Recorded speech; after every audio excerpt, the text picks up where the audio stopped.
Hi guys and welcome to Total Technik. Today we're going to be doing a change of the front anti-roll bar link.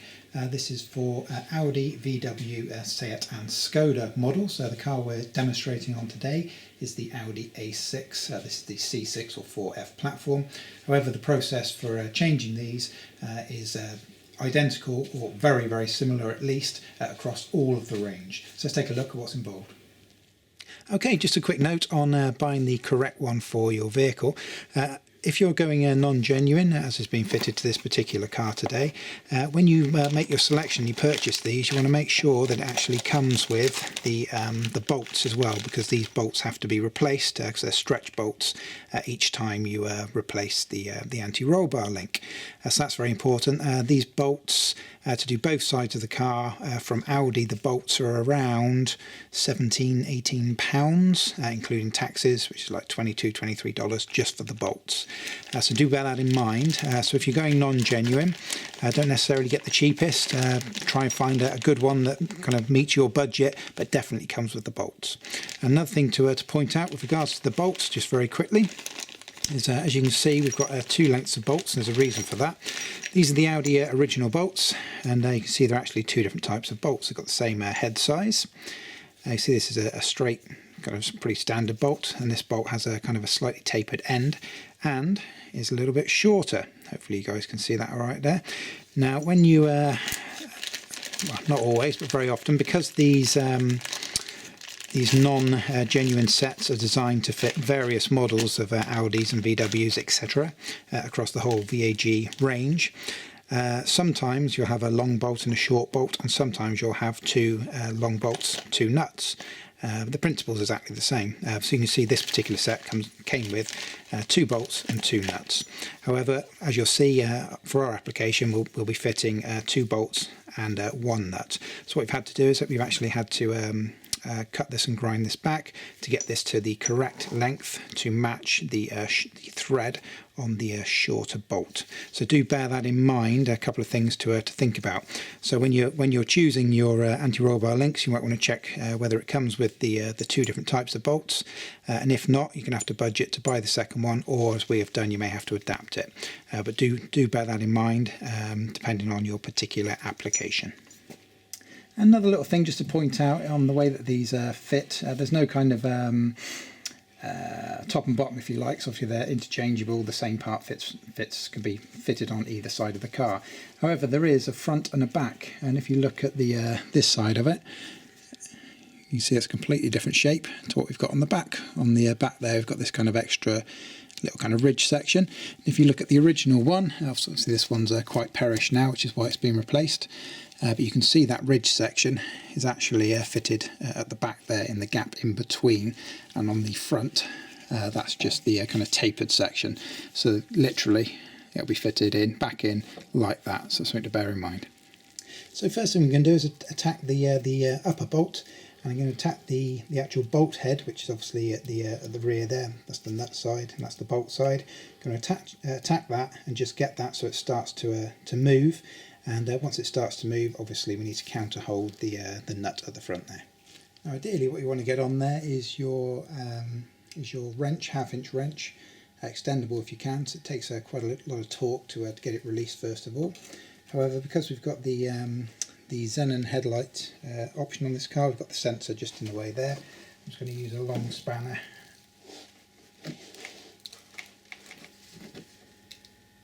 Okay, so you can just see now we've just undone it a couple of little half turns, and the nuts just start to turn on the end. So we're going to counter hold that now. So what you want to do is you want to you can either hold it or you can jam it in.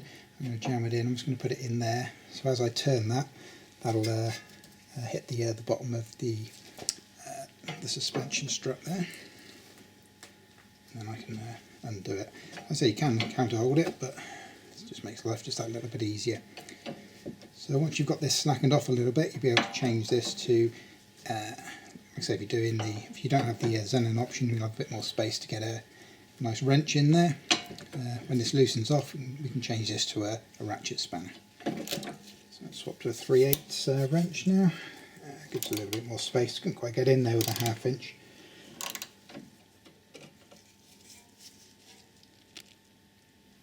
So now you'll see with the nut removed, he's actually quite loose, and you can kind of continue to unscrew by hand. However, before this thread disappears into the body of this, what we're going to do is just crack the bottom one open, because obviously if we let this thread pass back through, there'll be nothing to stop it spinning off. That'll give us the resistance to crack this bottom one off. It can be quite awkward sometimes. If you've got this kind of shape, you have to get like quite a small little extension bar in there.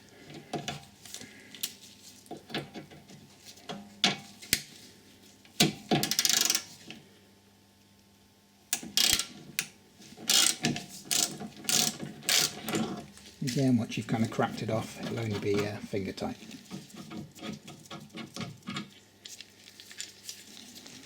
Like so. You've got one to hand. That's a good idea. Just give the ends a little bit of a gentle clean. Just make sure that they're nice and flush.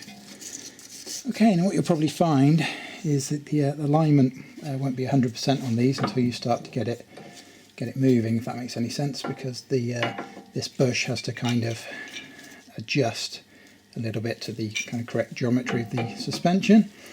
So what you'll find is if you line up the top and the bottom, it'd be quite hard to push that through initially, whereas if you didn't line up the bottom, obviously you could just push it through dead easy, but then the bottom wouldn't match up.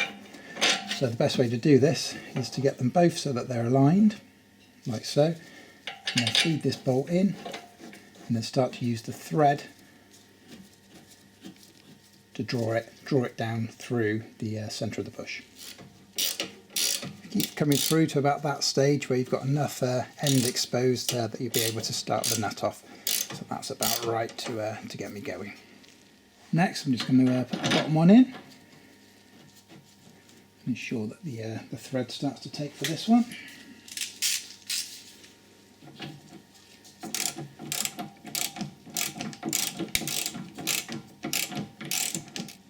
I'm not going to tighten that yet, I'm just going to leave a little gap at the end, just like so. So next up, what I'm going to do is I'm going to put a little bit of NUTLOCK. This is NUTLOCK, not THREADLOCK. Ignore the brand. There are hundreds of different brands. It's not essential. It doesn't state you have to do this in the Audi Workshop manual. However, just for an extra peace of mind, just a tiny little dab on the inside like that. That'll just help prevent the unlikely case that this nut will try and rattle itself free.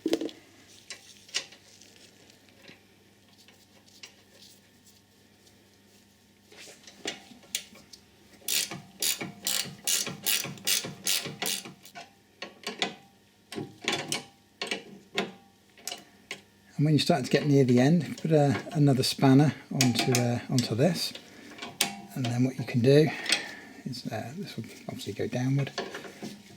Lock it against the lower suspension arm there. And we'll just keep that going. So that'll stop the nut turning. Just going to keep that going until I get it fairly tight, and then we'll come back to it in just a minute and we'll torque it up to factory spec. So now I'm going to come down to the bottom one. Let's get this tightened up. I've swapped to the torque wrench now. What we need to do is get this to 40 Newton meters, that's 40, plus 90 degrees. So we'll do the 40 Newton meters to begin with. Okay, there's our 40 Newton meters. Remember, this spec might vary a little bit depending on the model of car that you're working on. So you perhaps want to do a Google search just to double check the anti-roll bar, front anti-roll bar torque settings for your particular model.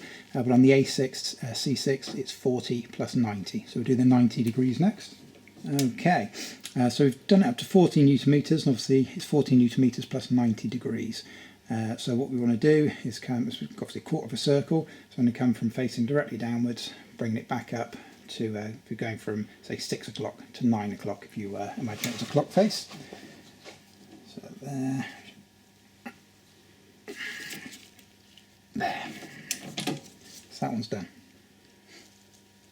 Okay, so making sure we've still got our spanner in to counterhold the nut. What we're going to do now is torque this up again, same setting from the A6 C6, 40 Newton meters plus 90 degrees. And again, you should check this using Google for your own particular model of car, just to make sure you get this 100% correct. So again, it's just a quarter of a circle if you imagine a clock face. The way I'm looking at it, in this direction I'd be going from 12 o'clock rolling backwards anti-clockwise down to 9 o'clock.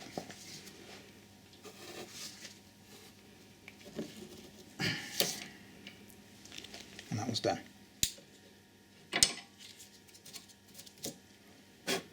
So there we have it, guys. That is your front anti-roll bar link. That's fitted as per VAG factory specifications. We hope you've enjoyed this video. Please be sure to check out our YouTube channel, and if you like what you see, please do subscribe, and we'll see you on the next video. Thank you.